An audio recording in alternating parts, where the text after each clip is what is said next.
the chairman, the direct member, the panelist, the academician, the economist, the prominent citizen, the July, the Zabayan by Kanguk, so when I hear Long big Riava here, not an issue, I can function again, July, the song, and the anima. I can look out and don't try to learn it to the Etianolama, and into a young here to them, and Maya, and Tanian, Remsan, the Kansiam Satam, Boy, and Maya. Zenare, Tena, and the Remsan, and July, the Trantartina, in Siam Saki. I teach her in Korea, a log of the Ringboka. Then, hey, Sokar can run Betira, Anti Gilo, and Gilo, Kong the Canan Soa, Gantilo, Emily, and they talk in Canan Baby out, Zilla can need the country out. A big taking finance from our page one, can see there, Emma.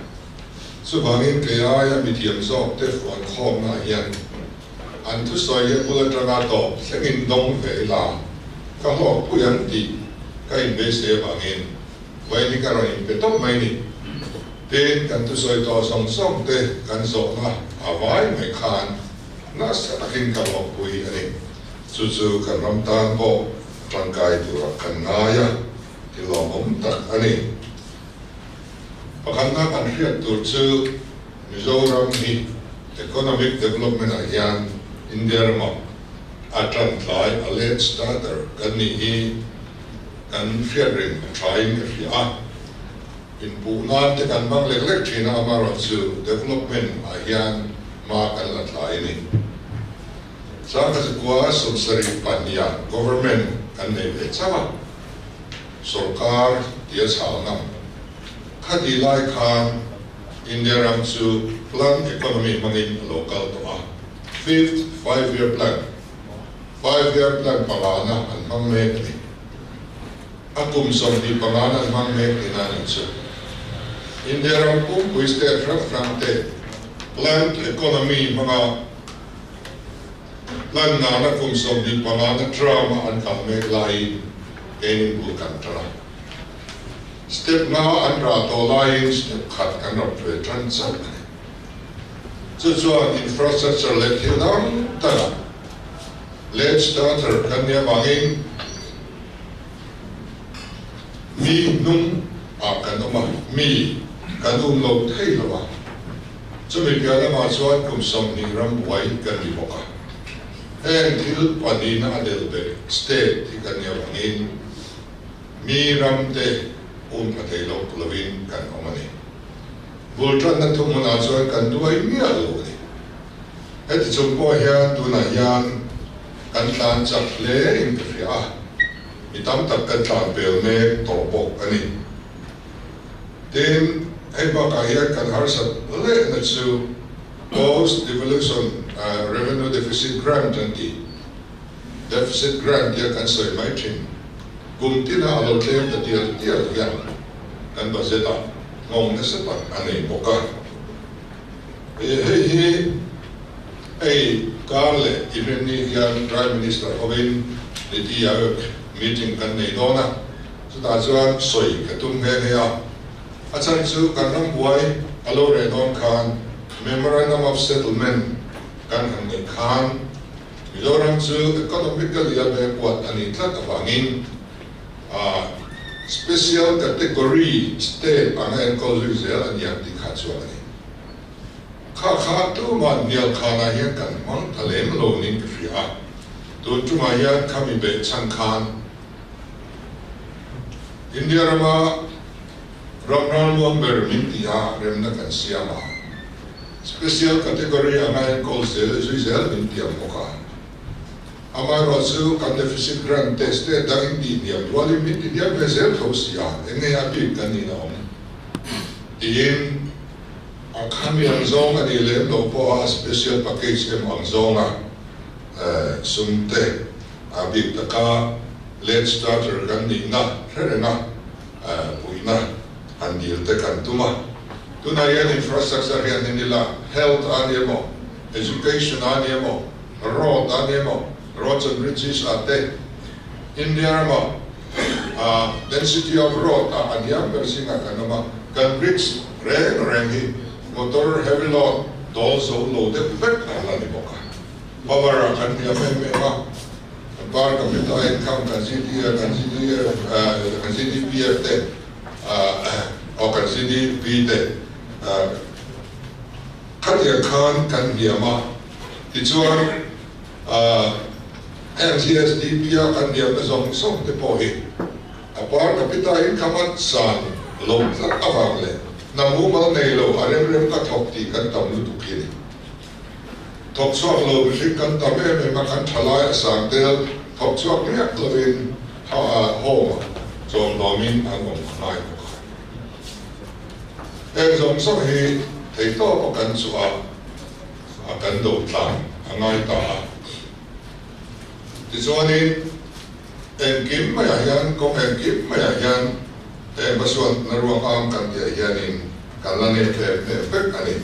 industry of long state of buan kalani reng to na yan tichuan har sa leder mai su India ma yan ko ngai bo chu India lo independent constitution to constituent assembly nan duanga union list ama state list ama concurrent list along ta ama rosary tual nung lama tangyan constitution hemia a list pathum amen miat lo tidang lam chuang miat silo yan financial controlling Delhi and state aiming rapid na sa tual constitution ang amen chuang miat lo base tuna kan CSS song te deal swap turian kan sin ngai kan tron ngai kan kawl sek mai ni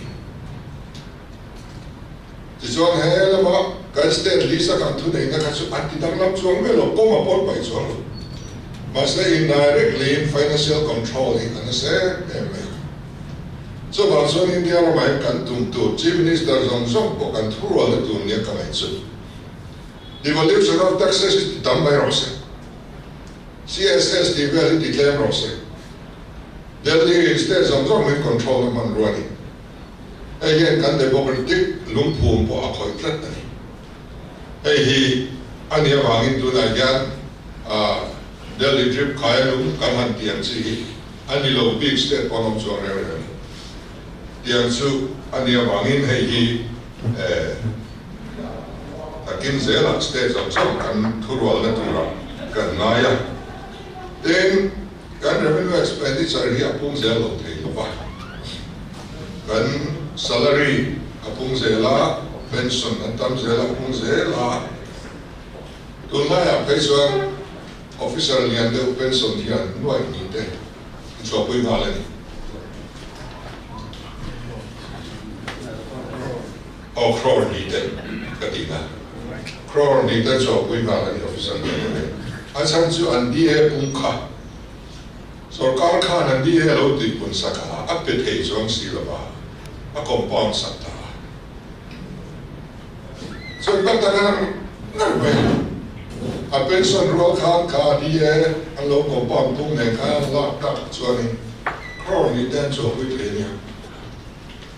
pensionary hok thian kan in sek so sa tu toni so bagay kan pek thei lo te chu tiam lo mai thi la thadu ke nia anu la tian hianin porit lian pui hi kan in bel ya kan lunga mi se ten kha porit kan on por na sa tual sas chu ani administration a hian tun maya hot oriented ang zong mai to nei i boila sarkar tha adin thele tur la ma hian tla khuamin kalram ila chuan kan ram tan chuanin a thangai no the establishment cost lo sang to lo thei lo ba power lane te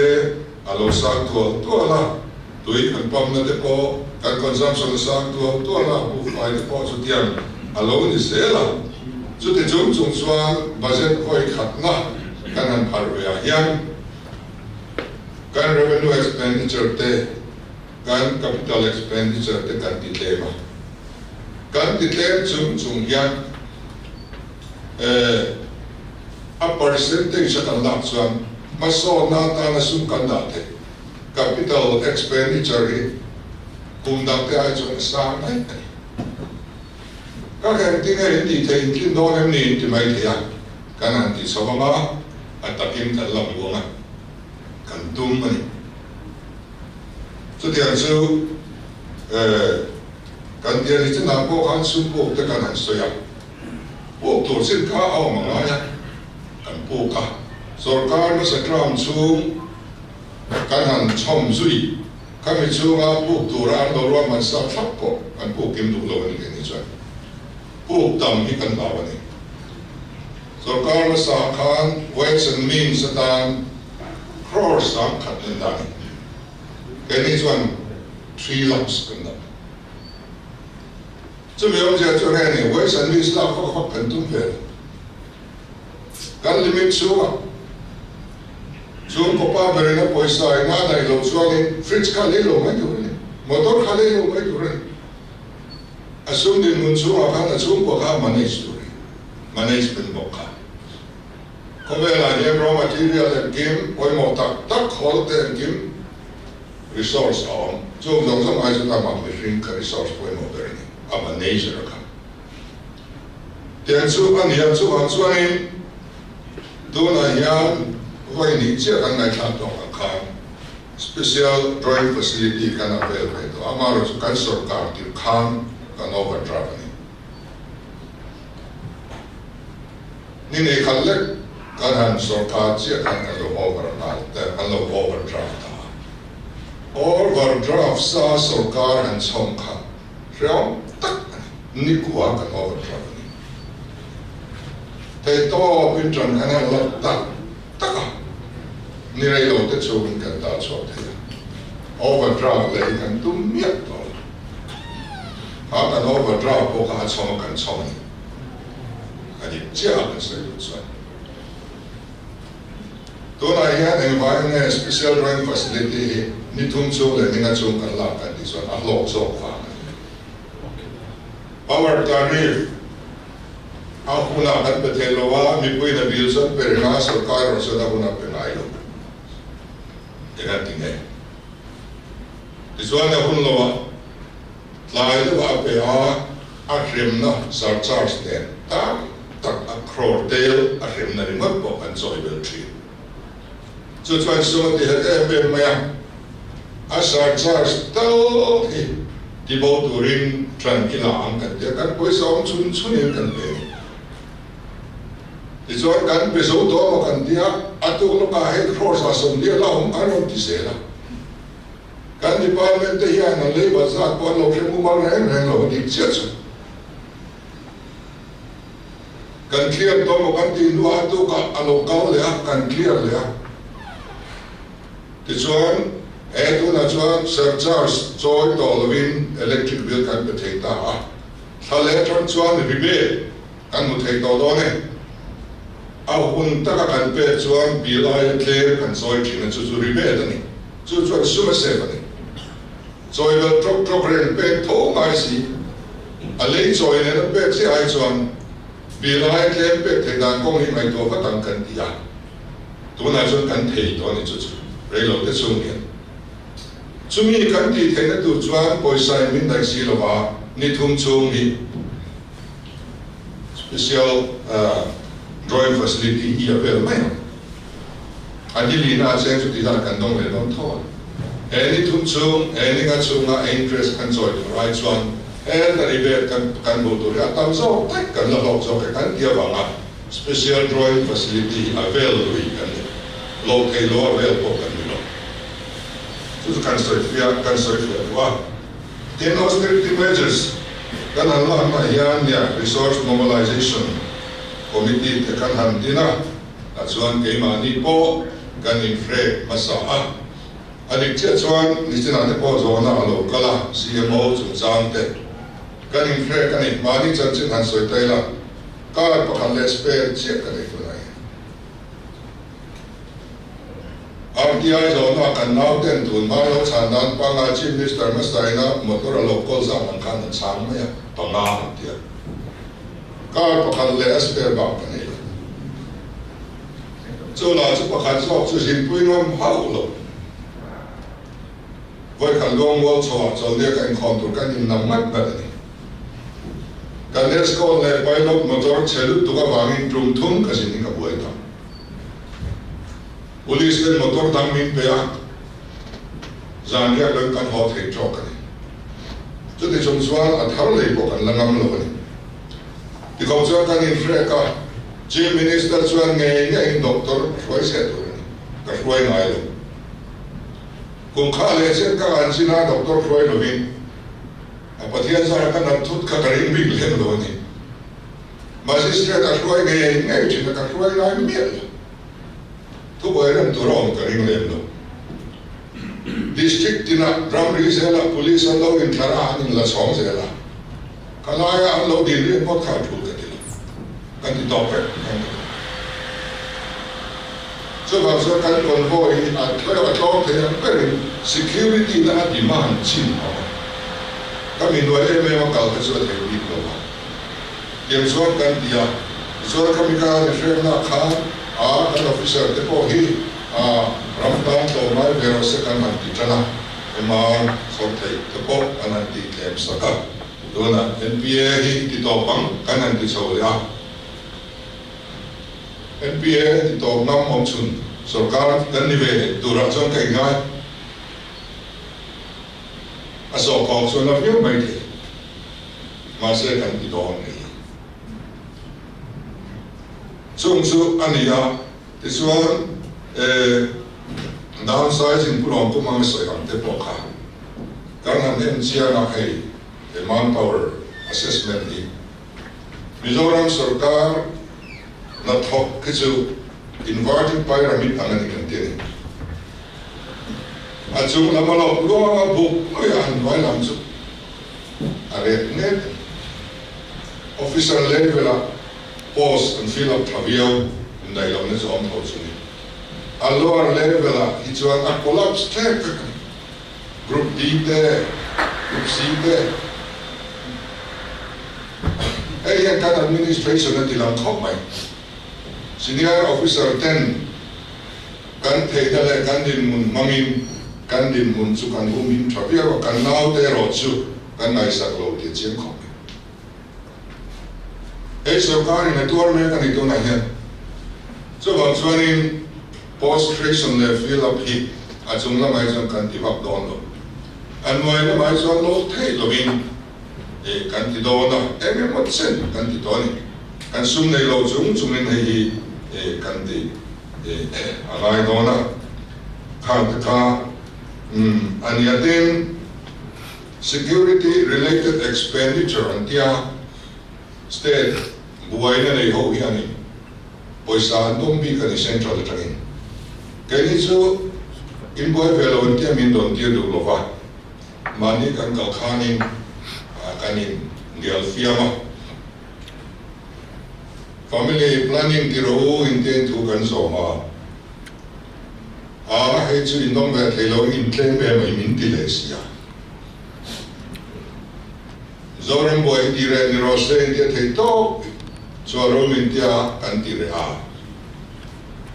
dang ni general mo ke mai SRE in dong ve thelo min ti la ani le SRE dong ve to ren kan boy be mai do nem ni te kan in tian in do angin kan do ma se min frek sales ya etiam tun ni lobam to na yang ke ni boy lo mai la kan Ngaihnawm state pangai min ti boy ya sarkar pani Myanmar le Bangladesh min ti boy bo pasari min ti boy ni so bangsuan security related expenditure he min pe ve ngai turan yang tien kan soya ama kan finance minister zo kan tun tum ka kal pe ka so mu ka tum loba kin pui na me man so ma bangin so in ren zar da kan ya kan se hem po hi min pedon ni in kan khia kan lo vieva then overnight liquid fund and dia overnight investment and maya etia poisa RBI trying to control so to see can man mai silo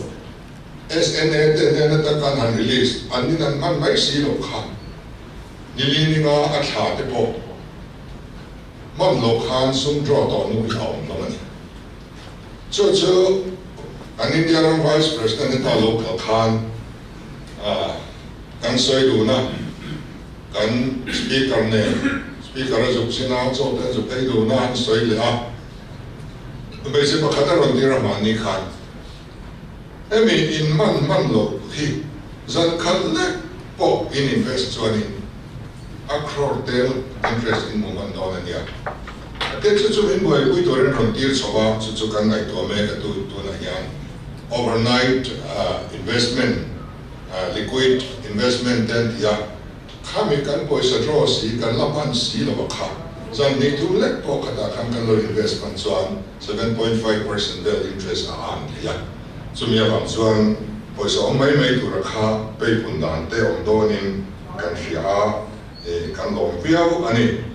ten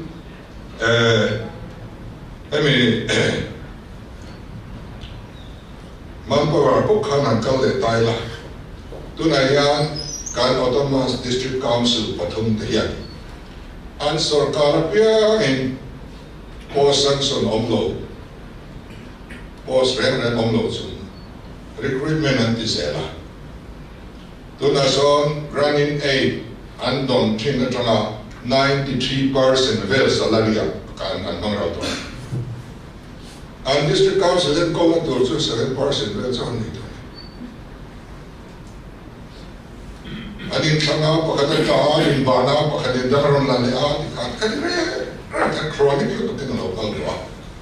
so governor ne na in a file rila team siang kan tuma kan dip don ni kan district council te di re am kan is na dip don an mi pui te khoi ka vote oriented remote maya an budget and so submitted candidate so bang suan atu chuan action te po kan la bang te hi asoi te lo va then monitoring committee kan ya so monitoring committee a chuan recognized party din until very ZPM hian ke mani in ko ro re kan tum lo mi pui sarkar kan din apoi mo perlai sarkar project poi mo song ending tu la ya hian party din ayo antela ko ran ayo antela NGO ayo antela wo ne mo sa kan thu to a chu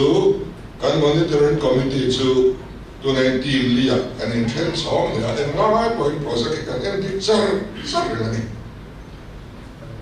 in Thirusia to contractor mo engene mo an na thome fellow de ni ria chura so se ro kan ron ending sela Chuan kan kia chumi na kan tum chu tu na kan den dikhi chu sarkar ma sa hun lai mi vek ani lo thei lo ba ke ni huna en dik tu na lo lo ba ke ni huna tang ni chuan en dik lai om lo se kan du ke ni huna tang ni chuan revise estimate om lo se kan du I estimate a hesa mo lo la mi ron di la kan pe ya engame mindai lo di les poisa emisa tian ka so wang at ya ai mo ma thok ni so wang chen chen khat point revise kan tum lo amar ro se monitoring committee ko pranai o te party di nai o te kal khomin an en di ka o man di ero chawi kan di punga so dia ru pen a hun chung bi tiang ka kan ni a hun chung a zo to ni awon sunga azolo chuan kha committee bo khan awoni posai saktor ani ati lo chuan tu ma kan posai sakton to chung chu kir david khau devin kal kan tu mani then non performing assets kan koma department zong so hin ron thailu to a sun tam tak se na kan thil le building te immovable property te function to lo tam viau and he repair things can repair na ni lo so kan dispose inventory mobile phone nei lo department ka nom inventory mobile ka in kim ti tur kan dia tin thil lei ran gem kal thangin ti tur kan ti ni gem kal thang lo chwa bai molaya an lo le ya second hand ti po thang le nan le mai kan ram su ma hek lu tu gem kal thang chwa a thang la company mi a original launch okin an le chi ni so pas kai sundam tam takhian gem kal thang le the ya la du lo le ka se la gem kal thang thea a kal thang le the list te an nei chadu lo ka lo thei lo in gem kal thang lo le thau na ron deal an lo ong thi na kan lo phal sa lo thei lo a ong ya lo chuan ong thei se chuan heng te hi sumna sa ta ka reduce na ani tin re lo te chuwa kan mu chuan chu department dina hian finance thiam kanom tawlo finance mi department chen khatin ka trong anwa pelo homai sela finance mi an department a nei lau tlat anom ngai thei lo tlat anom finance mi thiam ong lovin du tuin an budget khati an cha ani a to pan buai se CSC para Sophia Lai and Sophia Lalduhoma reports and return and came to the head up again the procurement purchasing committee at the local one finance team me and no boy cut the department so at and hum boy is officer the person to action so once one can finance officer the on vaccine of any one can do so this one and came at the returning fear puiros as your omni finance team te on the department so as your nge so the aga kallo tama bangin sumhi alo hek viau ti kan mua ken ke deposit kumthum ayo pa kan ko ba kumthum ayo pa to ke deposit atam kho ba ni sin kan an advisor kan sai ba ka ria en tine moti kan tu mani kan ti dan tur hi kan soi du lem lo en tine mo tak ti kan tum kumthum ayo pa ke deposit ho hi are to lu tu attend the page Hmar so the so kan lo mu pui mai nice I think I can finance it at here then do na kan bo FM na so work order of mielo administrative section of mielo expenditure section of mielo bill kan dong hem lu tu kan in clear filter mo kan dia kan document ang silowa kan record ang silowa leba kan leba tolo kan ru tavia may ru to kan de tam to fa ro ma kan handia atu lo hepo alo om zerani work order delo na in pe accord delde challe chonde jumina challe chonde noi pe na thok sia poisa se to sia kan he pui lo chu bilin pelo chu kan ti mo thei si lo ba kan ti chi ka atame ma tu mi ti boy so ba so ma ni officer ho kan ko khom ko khan administrative sanction expenditure sanction le work order del lo ba na tho hi ong to tu ani lo ba so kar tham bai a ong le ni chuan kan owner don to lo top floor anyway. So kari pui ni mai che khat po bil kan pelong chu. Kan di top kan oi mia dollar ke diani. Here financial management at its NSM ani. Then project rem department in project lo siama financial institution at the direct in siama ministry at the direct in siama ani kya pui lo conversions on table. Til chi nam te kham lo dia mania po go down sana warehouse sana tur not po infeton lo in hai de department pa khati sakatu ba pa ka sana lo tum ve thoba tu mi lo kha kan dia chi ka centralized vector tu na chuan office memorandum khau tak kan chua and department point process and CRM direct in financial institution and more ministry and more thelu kan khapa planning aron thelu veka planning kan lo en puyang finance ne puiliam tuna chief minister in approve kan approve to anu akan pele don tho an puta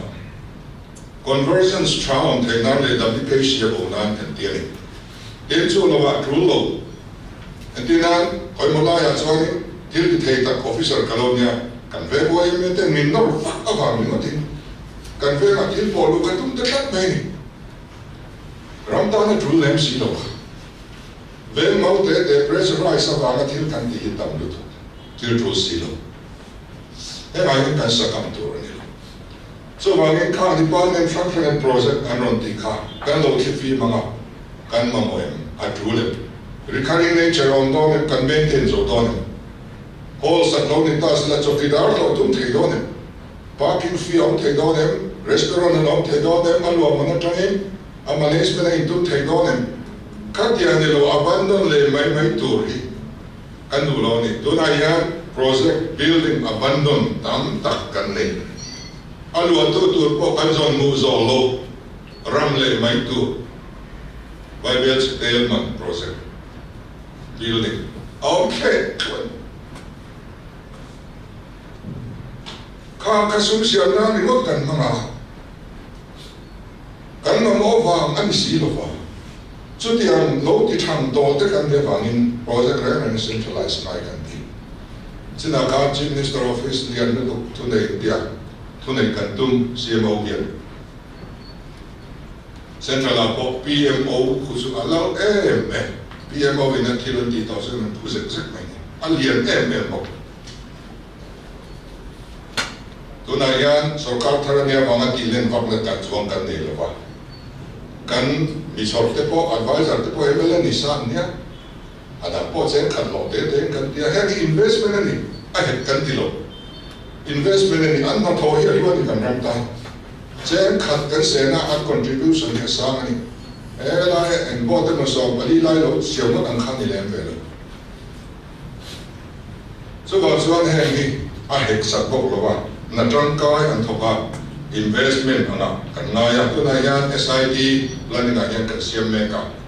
SID, a Yan dashboard, among a project zone, something planning a dashboard, the train and monitor and up. Karuba train can monitor of Don Bogani. Hoi department project. Enge do na hen stage enge har sanam to progress and siam khati tak tak khanti kan tuma in department in the minister in hi khan to ka rotation meeting ne puizel ka tu ania tian chuan kan in tran puira kan in no tang na tak tak in na kan thok do na ni chu kan handi da na ni ya project ten thak tang ta re lo om trinity om the nei lo tu amen ten na ko ti thei si lo tu ka tian si ka kan du to lo ten 16 finance commission ta kan te to pin kan in boss ya a sel to kan in dina kon ku ma dang ka le tu ra kan sum kan ba se tu boss sai na ne bangin when a local kho kan mi tiam te min ron fin suan thei suan kan long ko bang kan khen ve tu te kha din pay commission he kami mangai da mai oi na yan ka service ding a service rivalry and nasalutu ka from kati ka sarkar na top te sing a service rivalry na sa tu post ka pakatpon in zu na siya patian in hemo na yan minta patian rong ka bolan ni dia long ta thok mai tu ani lai kan promotion tu kan pay kan conscious tu ka and I mean here in San Kalan, and me the ball hit I and loot up the louder, and they can in a can pay well structure. And the pay commission had in Thailand. So Mizoram pay Siam top myself.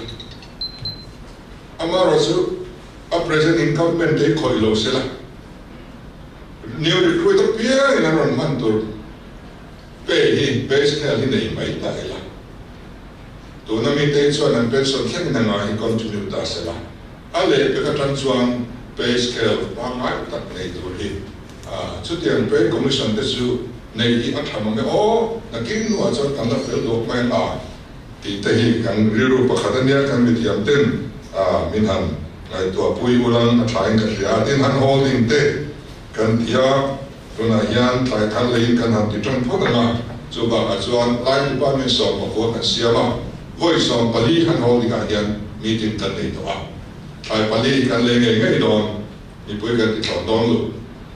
emi ba a hian mani department training anron ti chawanga chu kan ti don ani then possess of current revenue surplus some current soyadika revenue surplus he can nei and this year sarkar sa de kan ti very any boy ti dan pang ai ania kan nei tak tak ngai mi amaro chu kan borrowing le revenue receipt lo lu ho som kan ta kan so wa min lo surplus re atak da kan on so kan in atlim leng lo ka chu to my fakai dem na tu kan ngai lo pa then kan on source them to te kan ngai tha ni adika amaro chu na yan kumina yan kan on source pung don ani then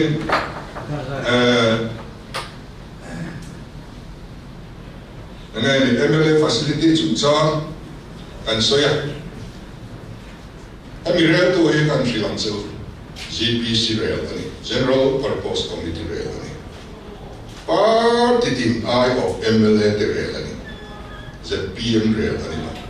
ZPM sarkar ti ani hlo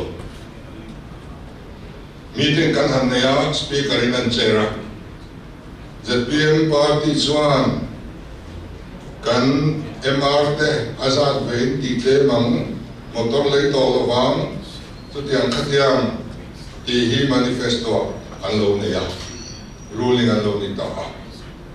ai kan opposition ten bin pom puis thayem ti ta ni kan soi ta MLA fan ti pun te hi ZPM do da na ni lem lo a soi vek lo me han a chiam du tu na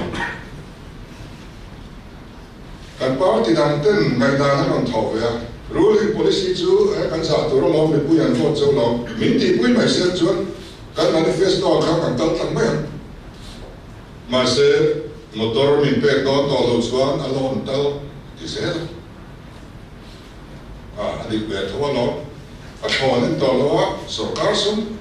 an pu ka an rule le don ni mai kan pe do to lo chuan alon in pe pe chu o me kan ti tla ma housing loan te pe chu opsania soi thak chi po ni lo wa khatiang khan MLA fan hi an dia pe ni chuan khopui chu municipal chu ka mi chu ti tlem sakang ti kan ulu ta ni rural area roi chuan ma mo tam dep kan tia ma sagin lung nei te kha rural area kan lo tam so mai sia municipal nei thau si kha kan soi kan se khan arem chang ro wa e opposition tan de yan in MLA fan kan in Ngaihnawm chu ni ve ti te aloria zon mi poi hian azar an zo fia la ta ka MLA fan hi chu ti na party dan dan te do dam te ngai changin kan ti pung ani chu thelom zia ani ya chuanin board chairman te lo ti pun chung sang le LMC le corporator te lo ti pun chung sang hi alo chuan tak chu kan district council pathum te a MDC te le EM te le CEM te lo ti pun chung sang sarkar sa atana local pui governor ko na local pui to chu kan tong chho ani ni ya ti chuan an ni sonaya mi te ho lo ti puna le lai kan corporator te kan councilor te le kan board chairman te ti pun ve si lo wa a district council mi te thok sang mi ma mai han da kha a dik te hian kan thelo ani so bang chuanin an ni ti pun a tro si chuan austerity measures kan tia project hian pui sum hek kan ti lawang kan ti ani mai en kima kan ti lawang kan ti dik lo wa en te chu sum chu ti ta ka ngai ta mani lo ve til a protocol po amoy lo film a iso kapuya corporator te so laya sama district council MDC te lo phalo lu tu ka ham te kha protocol te ka khoi ve thei tlat me adik lo me emi ro hian ti ve lo an kan ti a sama suan kha kan han ti ani te chuanin bu fai chung chang a hian mi re thei kan khoi don yet lo bar em le ball mang tur hi mihring noi sari vel an chumi te kan khoi don lo reng amaro chu la ball la du mai lo bar mang ho cho mang mai ho kan khoi ni bar si ma mi re thei an chuan ball an chu thla ball le ma mi ho sa an chuan an chobang kan en di kam so khoti na kan NGO te poi min pui ulap kan duani so wan Christian kan ni nam poi ka fara tur ni lo trao ni lo ka tena tur ni lo trao tu mangi an thara sam te poi men di kalai ai kal te po kan dia mi ti ai pariat mat me lo kalani in kalai kal chen kan su ai kala la na chan su Patian tu hilan bawa, buat tak kau kan justify sel dia mulai. Patian mi telah di lautur ani hen Ramadan doa puntur kan ni ring tu desu. Sebab suanin mir thei kan koi don lu, bu fai chung chang hian dikha ya ilangin ten waran doratan chung chang kha non soi buka kan India mah kan Ramadan waran dora kan interpreter tenen hian MSME tenen tunai yanin conversion kan trang dona kan timeka in interest free loan po pe kan tum in subvention scheme kan siama loan rule tha te chu an rule ai rule satan to scheme kan siam bo kami ne lo suan kan thalai te kan dong kap te dong lo ba kan kai lo na kal thin mani ke din te siam kan duwa so ta chuan roman na kan siama ma ro chu party line in tu ma kan select lo no kumina yan tam tak select po kan tum lo a lo thing me do ra trying kan thana chuan thorim hi lo thin na ni ti kan fianga chu kan in bum zui zelam ti kha kan be sei dan ani a chu kan ka pui dan tu ran hero man na to ne kan siam ani den SASCI a hian infrastructure siam na tu ani kan sarkar ba sa khan mai bel chani mo kha ai tlem lo pe tu ati lai khan mi sa kha cha thum chuang alo pe a sung ding ti te a khan chu an lo in pe la lo to sia kan ma khan an in pe poisa in pe te lo si lo ba kan ru le rai ka ni tu da ya ni in kan ma SASCI a tho pa a khan al soi lam de wa kha iti ma chu poisa in pe te si lo a ke ni yan kan han pe sak le ta thok toi se le pe ka da lo ba nin a boi kha kan te ke ni hi cross ni so sari pa nga min man pe to a sarkar tharan yan chu component pariya ta chak kan ngani til long lian infrastructure tran chu zel satnan te water supply te teachers quarter te ITI di santunan le government quarter satnan te kan dia an dia main infrastructure siam nan to nai kan dia mina proof sa per doni ke chu ke ni bona kan ti chu ani pen pumo e khanen til ta de ron na ka aron siama ten ka chun sang no to a ta khanen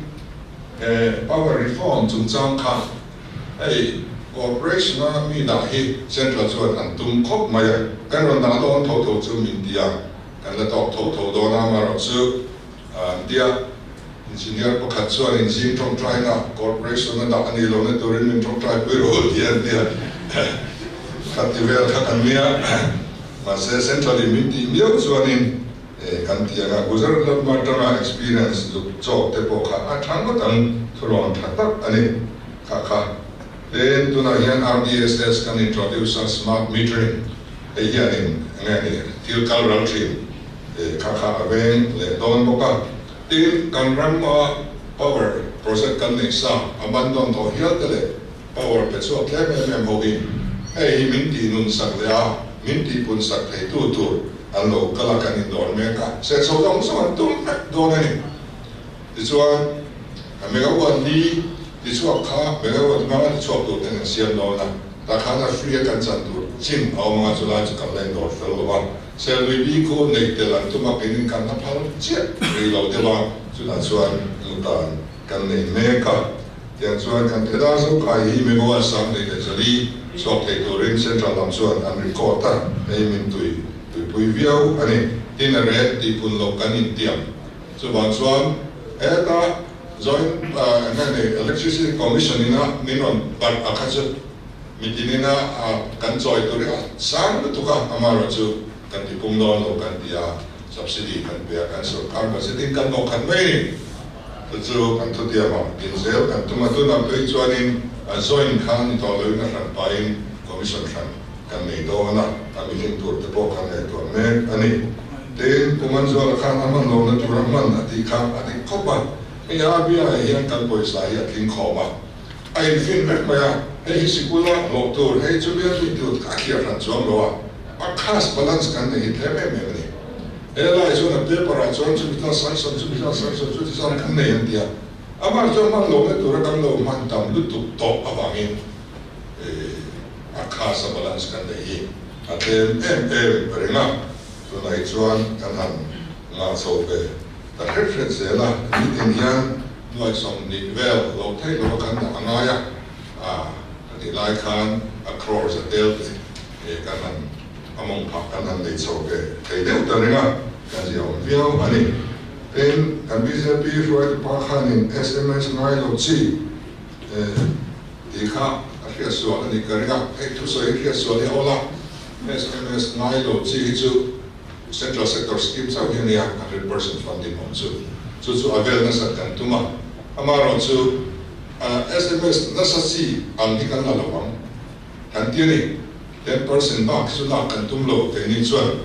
sina kan se to khan capital special category ngai kan ni na lai kha ani ya tin kan SMS min lo tum sak the mi mala nom so ta lo mong khobang kha nom the ni chuan kan welcome tin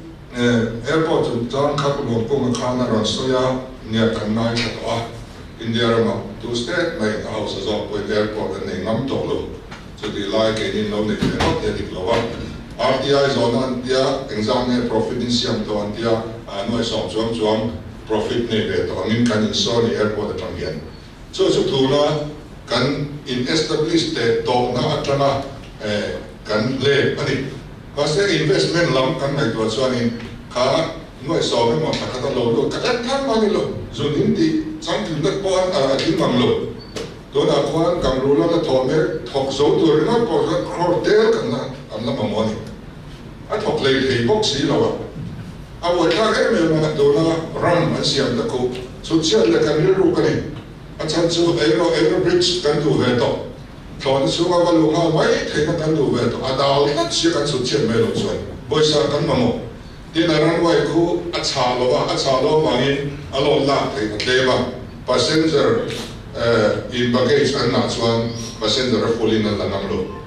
chumi ai chu a fare min charge le kan chuan man do phani to na kwan cross on tum panga aran wai siam thatnan kan han be a chu pos en tan mani lo so bang so investment lampang san sia ki kailangan kan kin lo so bang air force kan in dorme ka awai cho kan pe phal don lo airport management te kus kan hau berta aran we lai te chang na repair the khang te ka pi la ma hostel te sia nga hospital te school te din do family quarter and do ni kita si pir ta na kianin tower and lo sia man tuma ko pa kena an park thei tur rather for antuma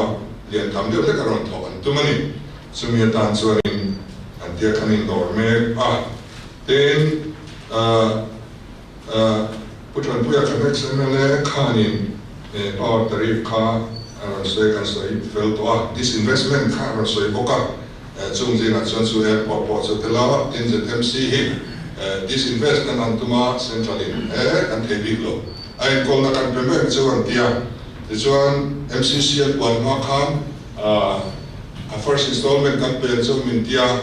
min payment talowa a health minister kha a biala a public meeting lo lai the ka phone china maro wa ai dau to ham lo te min payment talowa tuna yan kan zu thar tho le crore la so sari first installment of min pedona crore la tumle di kan duanga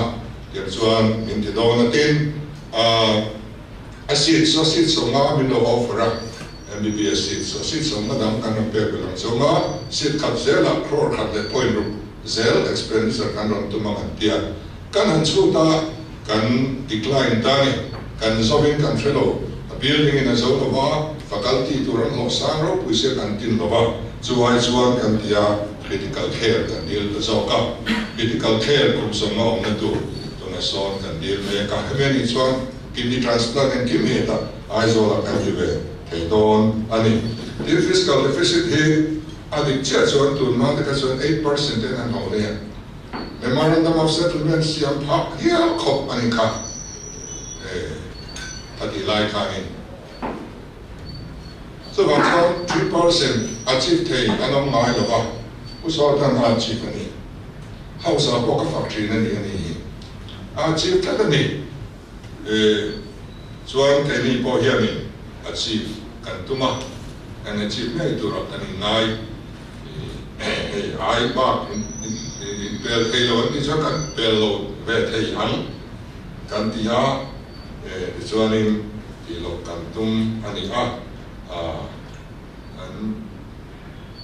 potran puya khan da potran puya khan ni tiang khop ba improvement hi